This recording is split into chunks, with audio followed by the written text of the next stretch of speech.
Hi everyone, Jeremy here.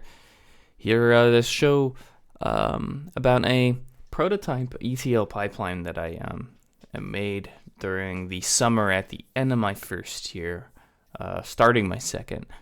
I did this with an ICT student here in Lapland UAS, Miika Korvenpää, and the project was really fun.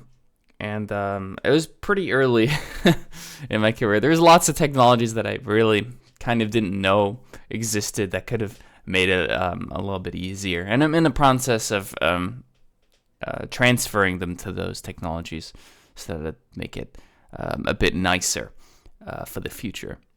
But without further ado, let's talk a little bit about the student solution here.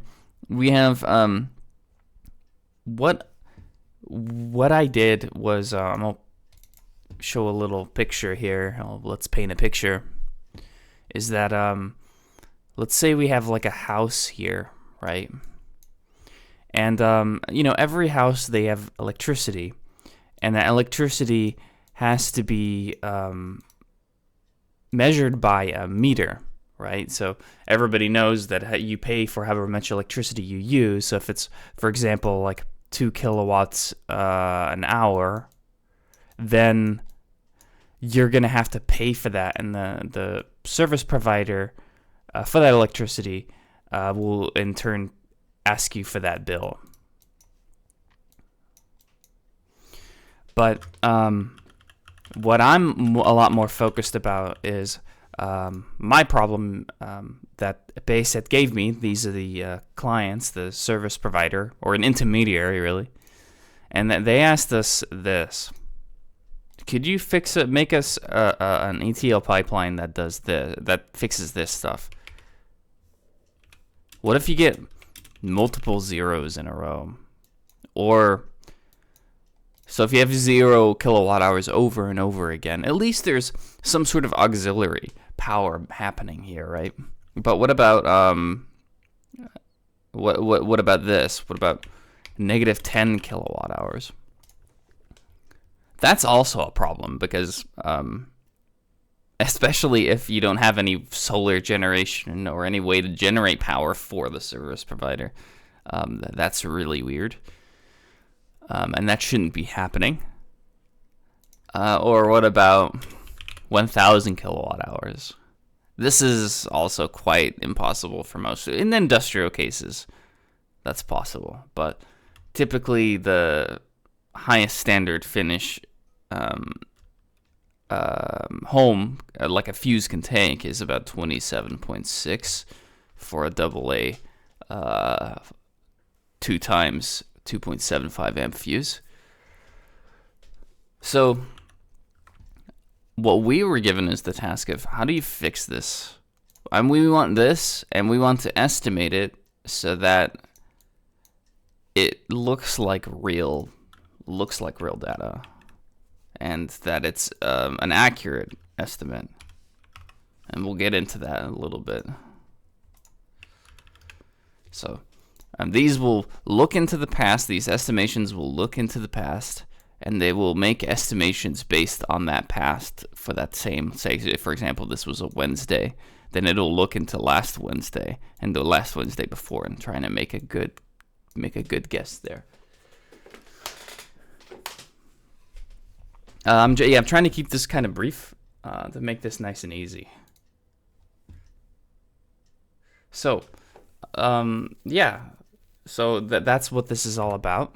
And I'll show you a little bit about the solution that I made here. What we made is a Panda auditing and estimating solution for everyday electricity meter data. What that means is that you could basically plug these notebooks into a pipeline, and it can fix all of these situations for you.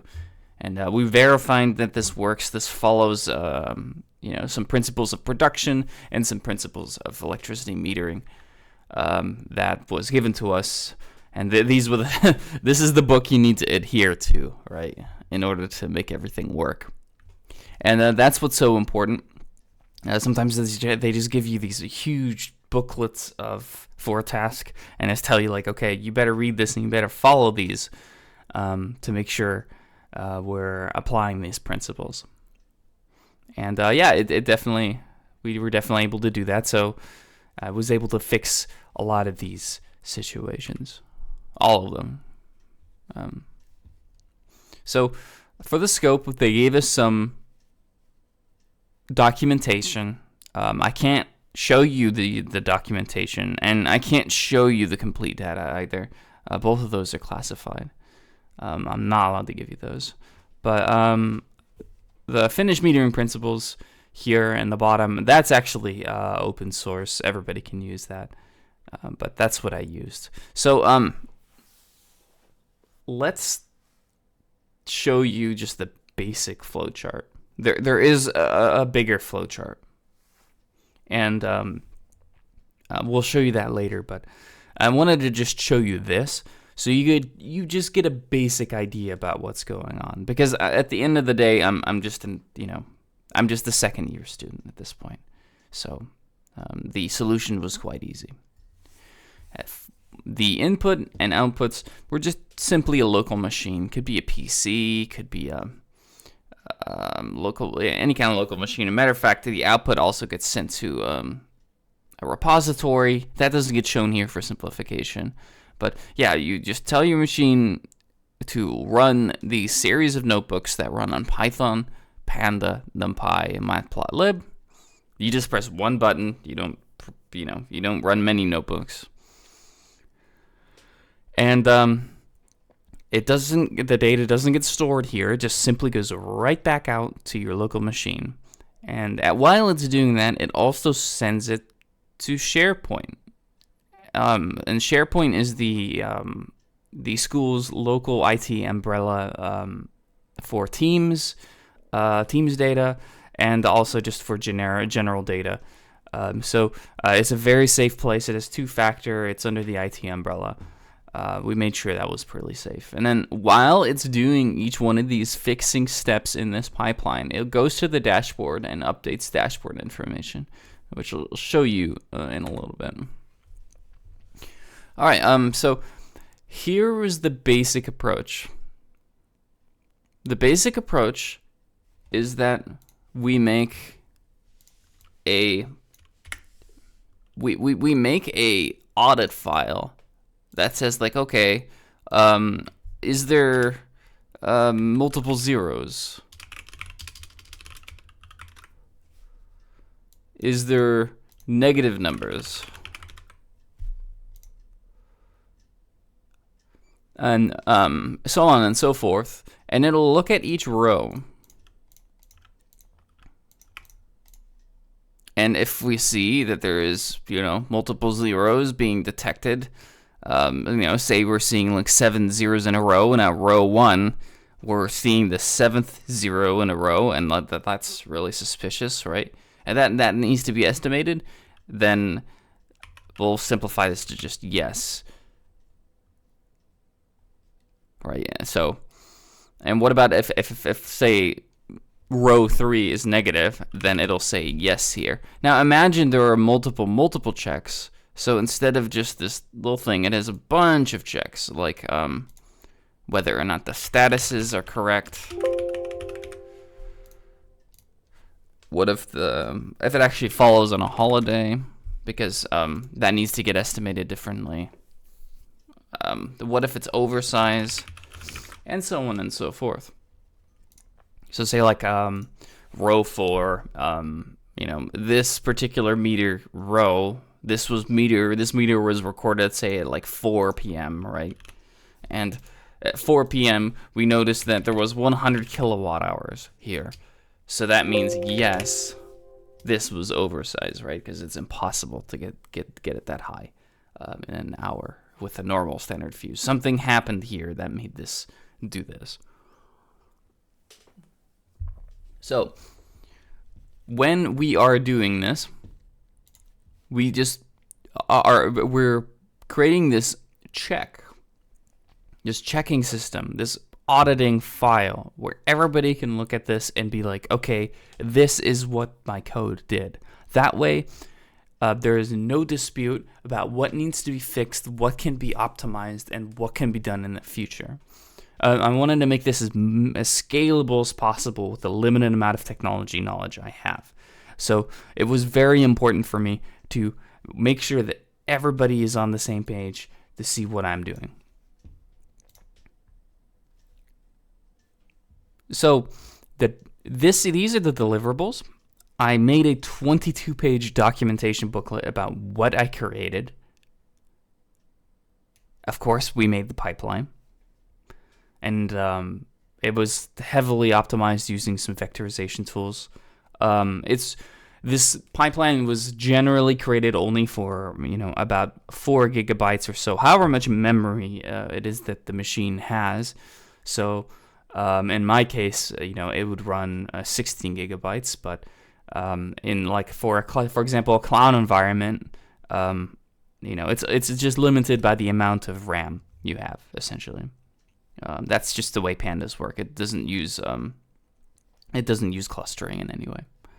And so this booklet runs all of these situations, and they're gonna make sure that there's as limited amount of technical depth as possible, because I want them to figure out what it is that I created, and I want them to set this up as fast as possible. I like to think of my future employer as like a ticking time bomb. They're looking at this and they have a limited amount of time and they got stuff to do. So we've made that for them, and that's pretty important. And last of all, we need to be able to quickly and easily show what we did was correct and incorrect. And if there are any bugs, there needs to be a way to do that. So we made a Power BI dashboard. It's 5 pages, one for each source and a one for each XML file, all right? And at the very end, an overview page, which will show you what it is that we did and how effective this whole thing was. So regarding the technical details, I remember telling you that I haven't showed you the full flow chart here, but here is basically how this works. We, on the left, were given these 4 sources. And the idea is that every single time, in a perfect environment, in this source, if anything more comes into this folder, it will run through this process to make sure that it is correct. It will validate this meter data. It will check to see if it needs any fixing here, and if it does, it will send it there. So that's what validation is. And then at the end, it formats it and then ships it into. We weren't sure what formats they wanted it to. It could have been Parquet as well, but we, since it was an XML format, we packaged it also back into XML format, and CSV is what Power BI uses here. And yeah, we did this for all four sources. And how does it get fixed? Well, where's the history? Well, we had to use synthetic history. We didn't actually have any history before, which is a problem. And we ended up making some. And it was pretty funny because initially when we made this, we made way too much. We made way too much historical data, probably about like a couple gigs worth, which was not necessary to say the least. Yeah. So and here in the bottom, you see all of these get fed to the Power BI inspectors into these pages. So whenever you run these and press the right refresh button on Power BI, everything gets updated, and that's so nice, especially considering that this isn't running on like Databricks or running on BigQuery. That's pretty cool, and not running on Snowflake or anything. Okay, so we're gonna go over what each 5 of these notebooks do, because all these things are up here are just notebooks. This meter data right here, it gets sent to validation. This validation is, all it is it's just checking. It's checking to see what needs to be fixed in the future so that it can send it to any of these other notebooks. And if it doesn't need, for example, status fixing, then it'll skip to the 0 series fixing. No reason to spend additional resources, especially in a cloud setup where you're paying money for that. So it parses this XML format stuff, and it checks each row that needs to be estimated. Well, it checks each row whether it needs to be estimated. That's wrong. I should fix that. And then it creates columns for each check, right? So back when we looked here, these are the columns that it's checking. And then it writes the result for each notebook and puts it into a CSV. So we can see every step of the process.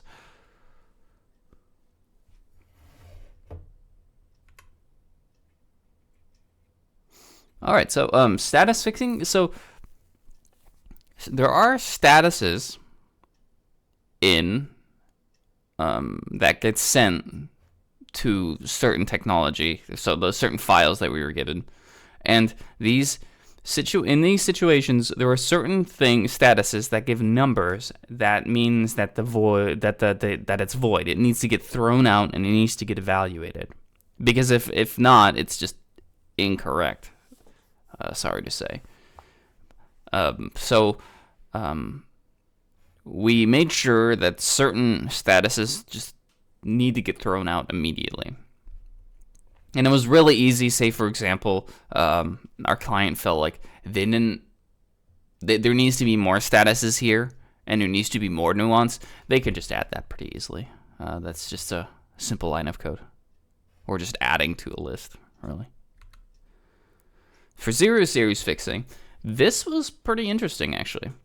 So what is happening here is that we have a series. What we did was we detected a series of zeros in a row. So in this case, right, if the 0 series checks and sees that there isn't a 0, it says okay. But if there is a 0, then it will call it long series 0. Long story short, because I think we're all visual people here, not just the select few. So if this one is a 0, so if this row is a 0 here, right? So this is like, the kilowatt hours, let's say. So if this is a 0, then it will say long series 0. And then it will put this counter to 1. This 3 is not a 0, so it'll say it's okay, and it will reset that back to 0. What this is looking for is if there are, for example, many of these in a row, this counter will go up.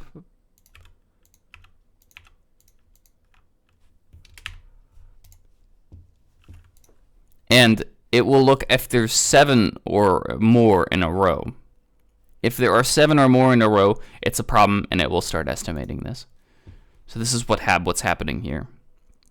So you see it's okay here. It resets. And here it sees more than 7 of these in a row, and it is saying that this needs to be estimated. All right. So the last one is pretty simple. If there is a negative value, this needs to get the value needs to get, of course, estimated, because it's impossible to have negative kilowatt hours. And oversize, of course, if it's larger than the fuse size, then that's impossible, and that needs to get fixed.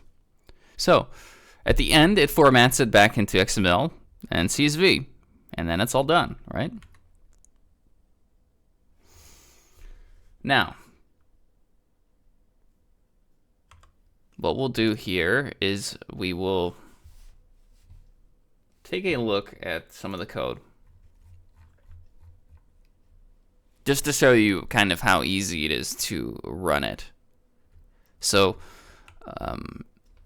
don't worry about too much of the stuff that's here. And again, there's really nothing here that you can take that says it's classified in any way. It's been scrubbed of all that. But take a look here. When I press run, all I do is run the notebook, and it runs a series of notebooks. In this case, let's see what happened here.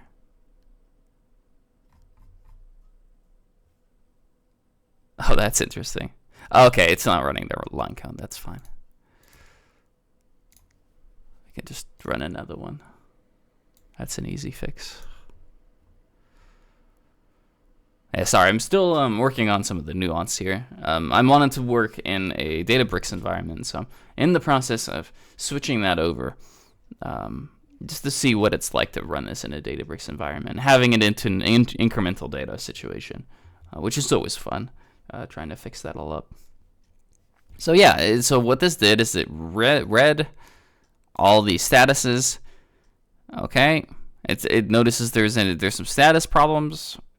So it's sending it for status fixing, and it's telling me, where it's saving it, where the next notebooks are, and here it's detecting long 0 series. So it's putting it to this next notebook and sending it. And the way I'm doing that is via magic commands. So magic commands are very important because they let you run the next notebook in that same notebook. And so instead of having it run many notebooks at once, you have to individually press the run button for each notebook. No, that's not something we're doing. So we just did it this way. So, here we have two types of estimations. We have extrapolation and we have interpolation. Now, what's important about these types of estimation is that they are very specific. They needed to be done in a way where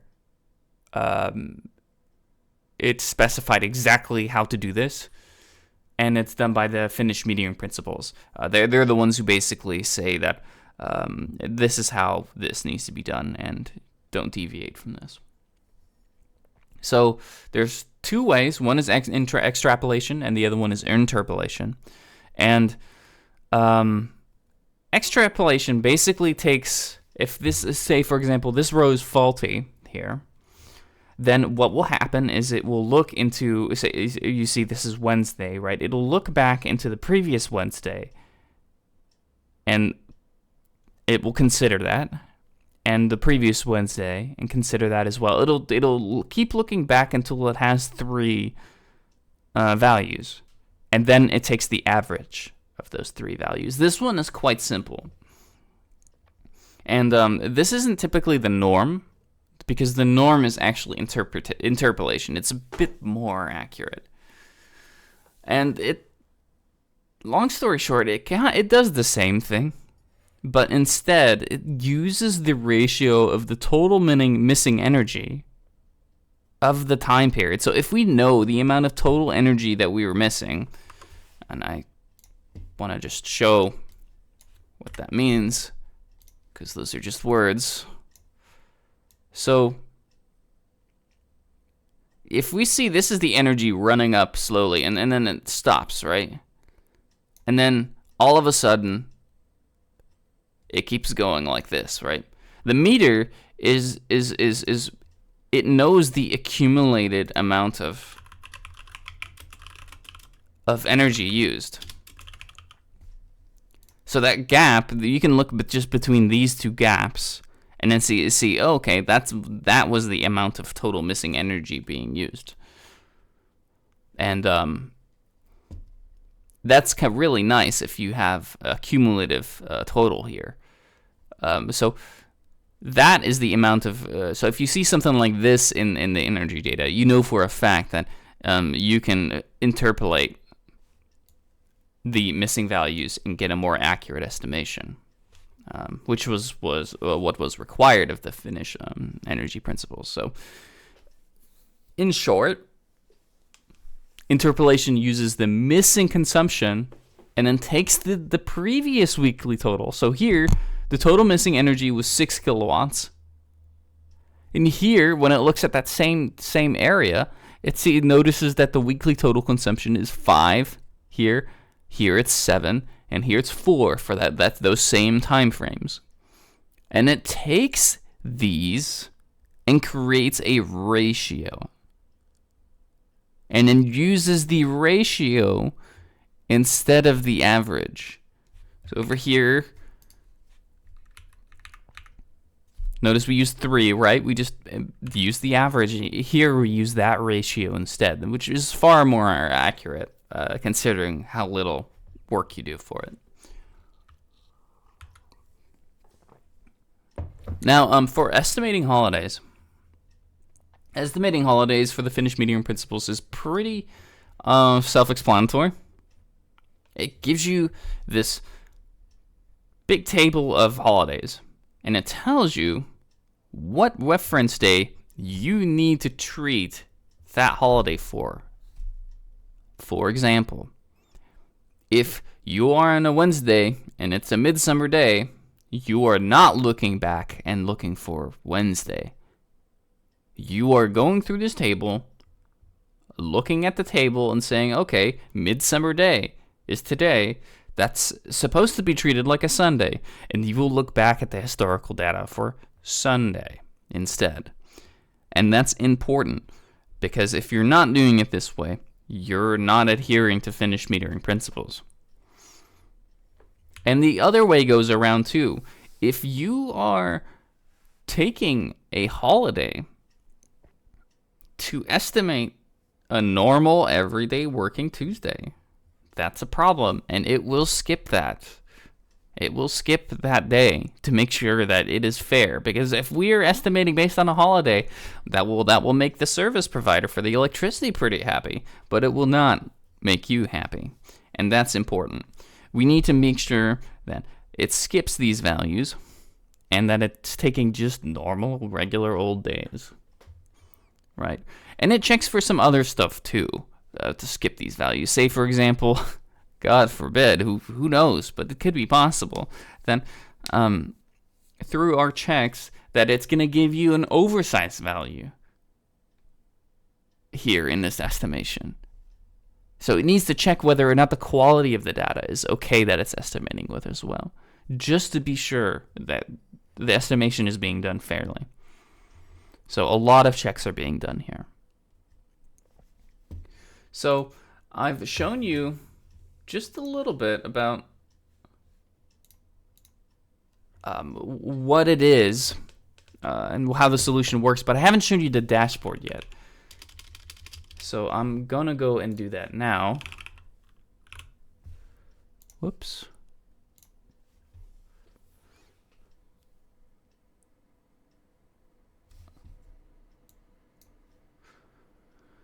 I'm gonna show you the scrubbed dashboard, so I'm not really showing you any information that anybody could use.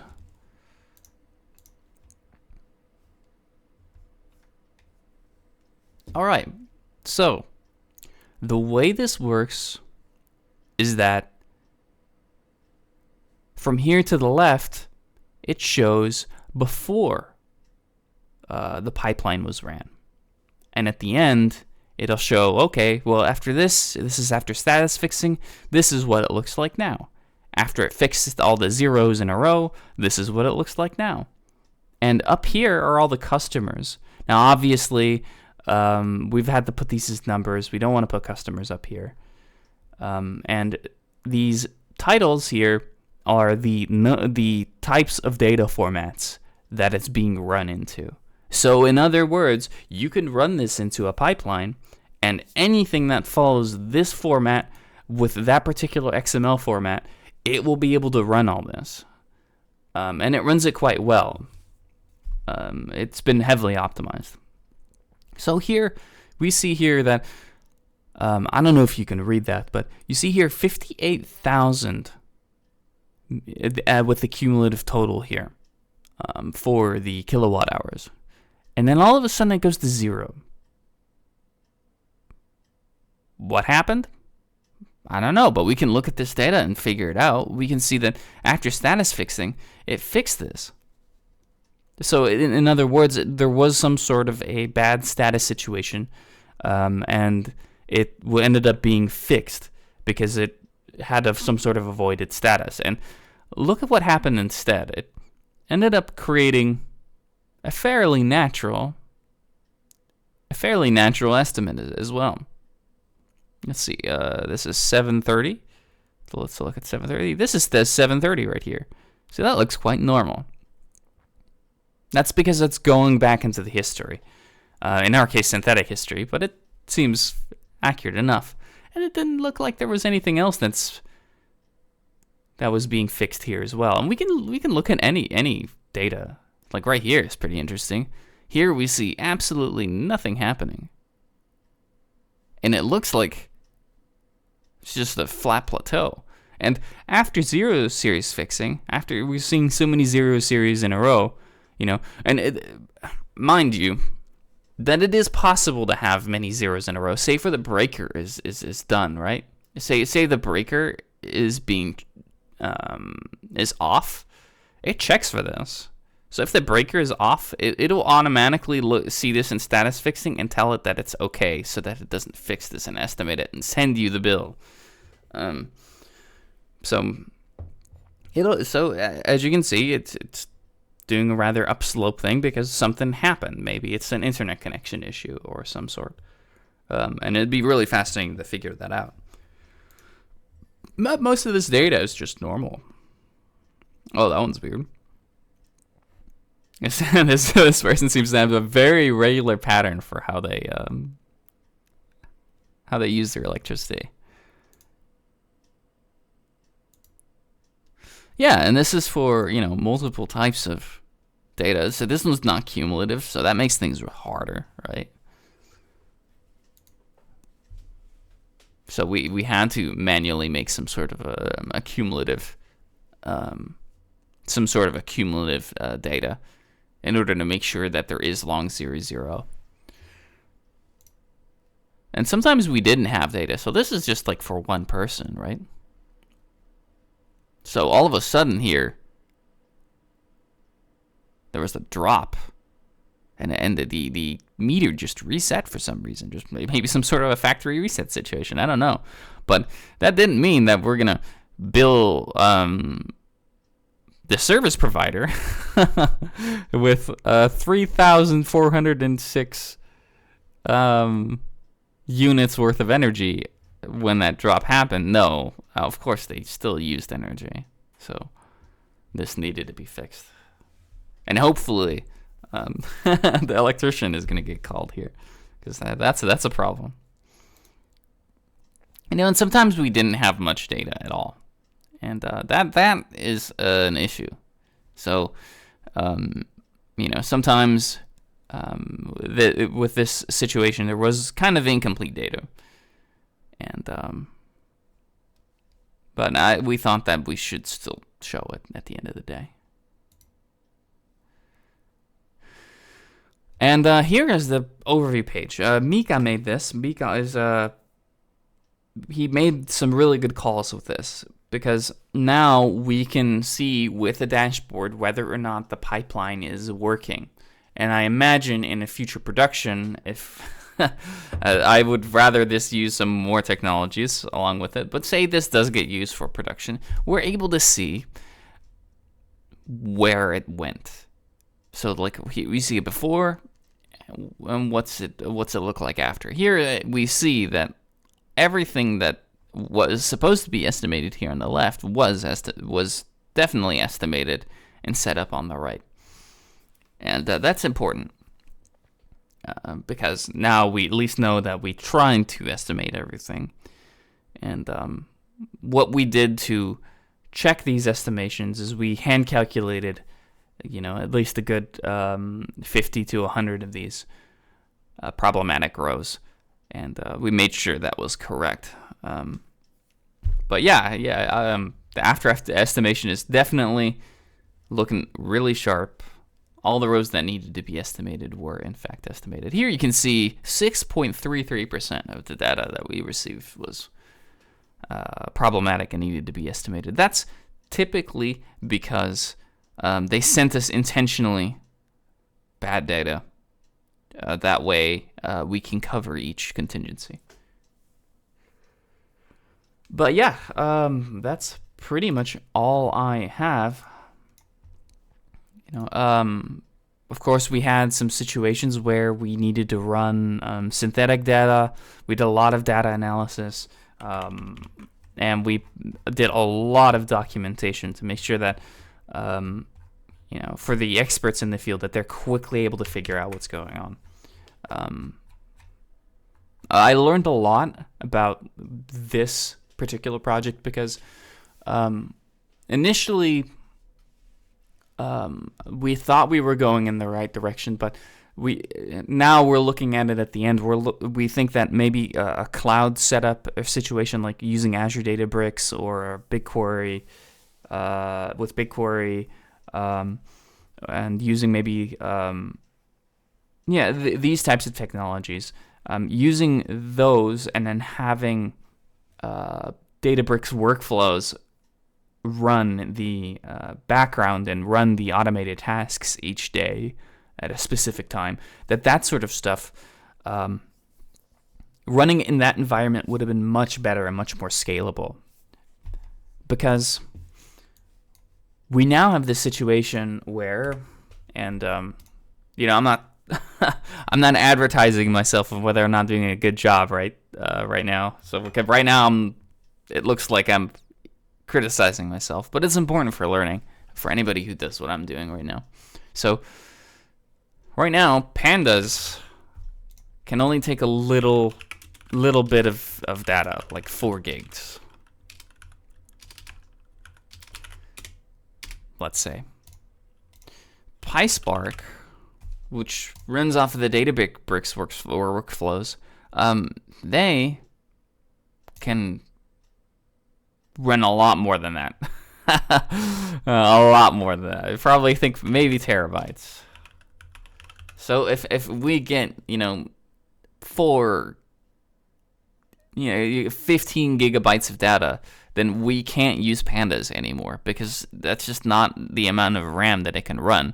But whereas multi-threading, like using multiple machines to cluster to work on one thing in a cloud environment, that would have been much better to use it in to make this solution in PySpark, because you have this situation now where it's not as scalable as it could be.